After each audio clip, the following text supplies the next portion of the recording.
So what we have here is a vacuum-operated 1957 Cadillac windshield wiper motor, and it has several problems.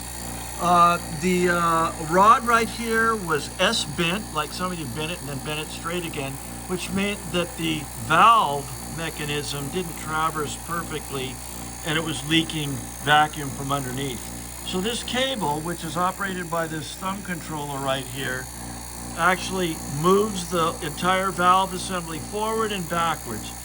Now, you know, is it a 2-speed or a 1-speed or a what? Well, the way we finally got this thing operating, it appears to act like a variable speed. So we're going to demonstrate that right now, and go ahead and move the thumb paddle.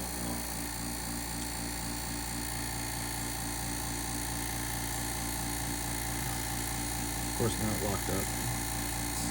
Oh, where we go. All right. So by moving the thumb paddle here a couple times, we have the cable kinked. It's going to be a straighter shot. But this is fast, and go ahead and go on down the train here. And there we have a much slower speed. And then eventually this thing parks by itself. The park is slow. There he's got it shut all the way down. So it goes slow to park. So run through it again. Okay.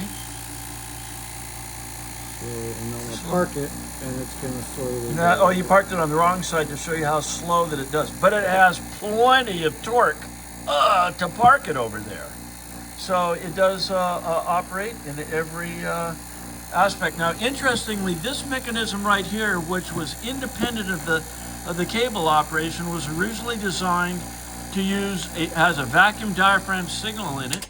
And what it did is it put the windshield screen washer into a few squirts at the same time it was coming down. Now, this was causing us problems in activating this because it was loose, wobbling in here. And if it twisted either way or went up or went down, it would not push straight on the vacuum valve here.